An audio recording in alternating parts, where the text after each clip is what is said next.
నమస్తే, welcome to journalist scene.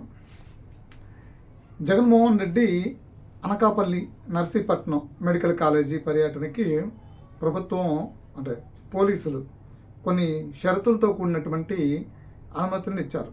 నిన్న సాయంత్రం అంటే నిన్న మధ్యాహ్నం పూట ఈ కొద్ది రోజుల నుంచి 2-3 రోజుల కిందట వైఎస్ఆర్సీపీ నేతలు జగన్మోహన్ రెడ్డి పర్యటనకి అనుమతి కోరుతూ పోలీసులకి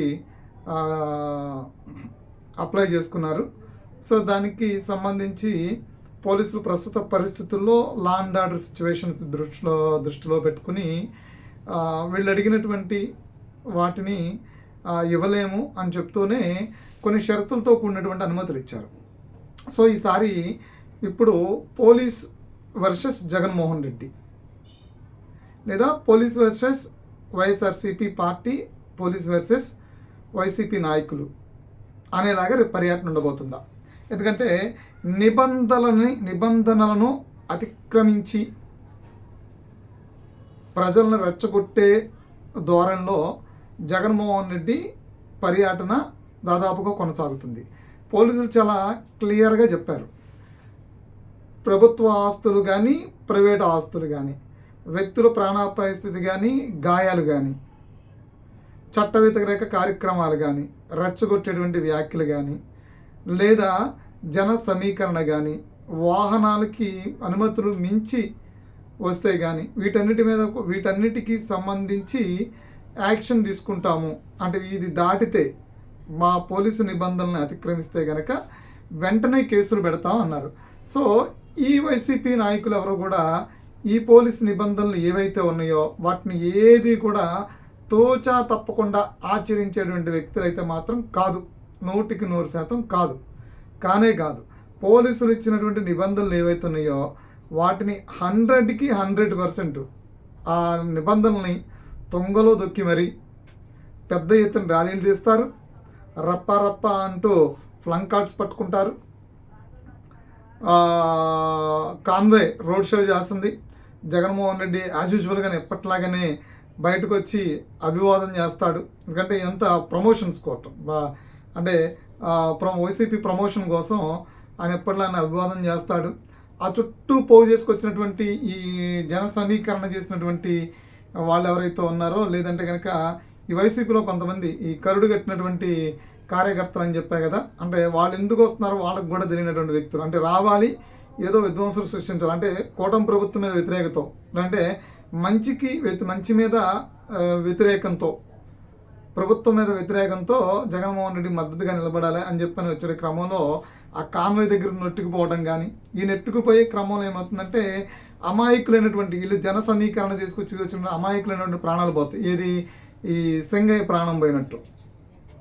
సో అలాంటి పరిస్థితులు పునరావృతం కావు అని చెప్పడానికి లేదు.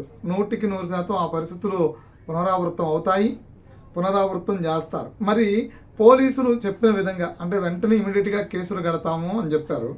మరి జగన్మోహన్ రెడ్డి మీద గతంలో సింగయ్య చనిపోయినప్పుడు కేసు పెడితే హైకోర్టుకి వెళ్ళేపటికి ఆ వెహికల్లో ఆయన లేడు అని, అంటే ఆయన మానసిక స్థితిని పరిశీలనలో తీసుకోకుండా ఆ వెహికల్ ఆయన తోలలేదు, వెహికల్లో ఉన్నాడు అని చెప్పి అనేది దళిత బాధితులైనటువంటి వాళ్ళని అది ప్రమాదంగా చిత్రీకరించి వదిలేశారు. అంటే కారణం ఎవరు?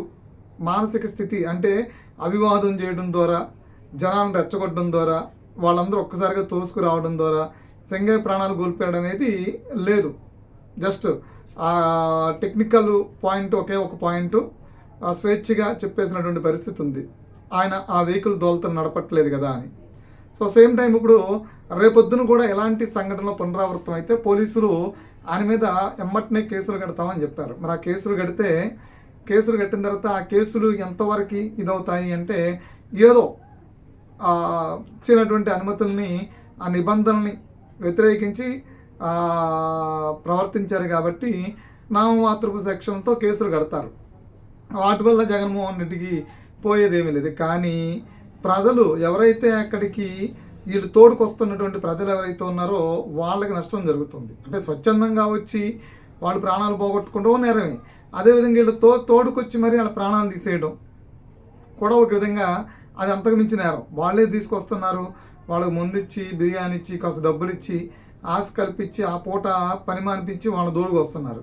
తోలుకొచ్చి అనవసరంగా ఆ తొక్కిసలాట్లోకి వాళ్ళని నెట్టి ప్రాణాలు తీస్తున్నారు. అంటే ఇదంతా పైచాచిక ఆనంద ప్రోగ్రాంలా కనబడుతూ ఉంది. అసలు నర్సీపట్నం మెడికల్ కాలేజీకి జగన్మోహన్ రెడ్డి ఎందుకు వెళుతున్నారు అనేది ఇప్పటికీ అర్థం కానటువంటి ప్రశ్న. పోలీసులు అసలు నర్సీపట్నం మెడికల్ కాలేజీకి మీరు ఎందుకు వస్తున్నారని ప్రశ్నించట్లేదు. ఎందుకంటే ప్రతిపక్ష నేతగా ఆయనకి ఆ హక్కు ఉంది, అక్కడికి వెళ్ళేటువంటి హక్కు ఉంది అంటున్నారు. కానీ అసలు అక్కడికి ఎందుకు వస్తున్నారనేది ఎవరికి తెలియట్లా. ప్రధానంగా అసలు అది ఎందుకో తెలియదు. అంటే అక్కడ మెడికల్ కాలేజీ కట్టాము అని చెప్పేదాన్ని చూపించడానికి ఆంధ్రప్రదేశ్లో 17 మెడికల్ కాలేజీ వచ్చినాయి, అందులో 6 కట్టారు. కొన్నిటికి ఎన్ఎస్సి అనుమతులు లేవు. ఎందుకంటే అక్కడ మెడికల్ కాలేజీలు కట్టారు కానీ అక్కడ ఫ్యాకల్టీ లేవు, అక్కడ విద్యార్థులు లేరు, అక్కడ ఇన్ఫ్రాస్ట్రక్చర్ లేదు, అక్కడ యూనివర్సిటీ లేదు, అదే అక్కడ హాస్పిటల్ లేదు, ఏమీ లేవు. జస్ట్ కట్టామంటే కొన్ని నామమాత్రంగా కట్టి నిర్మాణం చేశారు. సో దాన్ని స్టార్ట్ అవ్వలేదు. కొన్నిటిని నిర్మాణ దశలోనే ఆగిపోయి ఉన్నాయి. అది ఆల్రెడీ చూస్తున్నాం, కనపడుతూ ఉంది కదా. సో నర్సీపట్నం మెడికల్ కాలేజీకి రావడం గల ప్రధాన కారణం ఏంటంటే ఏదో ఒక ప్రోగ్రాము చెయ్యాలి, వార్తలు నిలబడాలి, కూటమి ప్రభుత్వం మీద ఏదో బురద జల్లాలి అనేటువంటి ఒక ప్రయత్నంతో జగన్మోహన్ రెడ్డి అక్కడికి వస్తున్నారు. కానీ దానికి షరతులతో కూడిన అనుమతులు పోలీసులు ఇవ్వడం, అయినా వాళ్ళు ఆ నిబంధనల్ని అతిక్రమించి యాజ్ యూజువల్గానే ఎప్పుడులాగానే పర్యటన కొనసాగించడం, పోలీసులు కేసులు కడతాను అని చెప్తున్నారు. వెంటనే ఇమ్మీడియట్గా ఇచ్చినటువంటి అనుమతి రద్దు చేస్తాను, కేసులు కడతాము అంటున్నారు. అనుమతి రద్దు చేసి దానికి ఏముంది? అనుమతి రద్దు చేస్తే వాళ్ళు అక్కడ వింటారా? జగన్మోహన్ రెడ్డి పోలీసులు వచ్చి మీ అనుమతి రద్దు చేస్తాం మీరు వెళ్ళిపోండి అన్నారు అనుకో, మీరు ఎక్కడున్నా గుడ్డలోడు తీసుకొచ్చి లాక్కొచ్చి మరి కొడతాను, గుడ్డలోడు తీసి నిలబెడతానని చెప్పి పోలీసులకు వార్నింగ్ ఇస్తాడు. సో మరి ఏది చూసినా ఎలా చూసినా జగన్మోహన్ రెడ్డి పర్యటనే ఎందుకు నర్సీపట్నం కాలేజీ మెడికల్ కాలేజీకి ఎందుకు వెళ్తున్నారో తెలియదు, ప్రభుత్వానికి తెలియదు, సామాన్య ప్రజలకి తెలియదు. అసలు ముగిసిపోయినటువంటి వివాదం, మెడికల్ కాలేజీ వివాదం అనేదే ముగిసినటువంటి అంశం. ఎందుకంటే అది టాపిక్ ఓవర్. అది కారణం ఏంటంటే పీపీపీ విధానంలో ప్రభుత్వం ప్రైవేట్ భాగస్వామ్యంతో ముందుకెళ్దాం అనుకుంటుంది. సో ప్రభుత్వం తీసుకున్న నిర్ణయాల్లో తప్పొప్పులు తర్వాత విషయం. తప్పొప్పులు అంటే ప్రభుత్వం ప్రజలకి మంచి జరిగేటప్పుడు కొన్ని నిర్ణయాలు తీసుకుంటుంది, దాన్ని మనం వ్యతిరేకించలేము. రాష్ట్ర పౌరులుగా మనం ప్రభుత్వం ఆలోచించేది మన కోసమే కదా అని అనుకుంటాము. సరే అయిపోయింది. ఎందుకంటే జగన్మోహన్ రెడ్డి ప్రైవేటు భాగస్వామ్యాన్ని ముందే తీసుకొచ్చారు. ఎందుకంటే ఆయన తీసుకొచ్చింది కూడా సెల్ఫ్ ఫైనాన్స్ సిస్టమే కదా. సెల్ఫ్ ఫైనాన్స్ విధానం కూడా సేమ్ పీపీపీనే.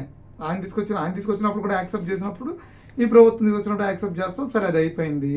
మరి ఇక్కడ ఎందుకు వస్తున్నట్టు క్లారిటీ లేదు. ఫర్దర్గా సరే అక్కడ అద్భుతమైన కాలేజీలు 17 మెడికల్ కాలేజీలు ఇలాగే కట్టాము అని అక్కడ ఇన్ఫ్రాస్ట్రక్చర్ అంతా బొల్డప్ పైన చూపిస్తానికి వస్తున్నారా అంటే మరి అక్కడ అంత అద్భుతం జరిగినట్టు ఏం తెలియట్లేదు. సో ఏది జరిగినప్పటికి కూడా జగన్మోహన్ రెడ్డి పర్యటనకు మాత్రం పోలీసులు నిబంధనలతో కూడినటువంటి అనుమతులు ఇచ్చారు. అతి చేస్తే తొక్క తీస్తాం అని డైరెక్ట్గా వార్నింగ్ కూడా ఇచ్చారు.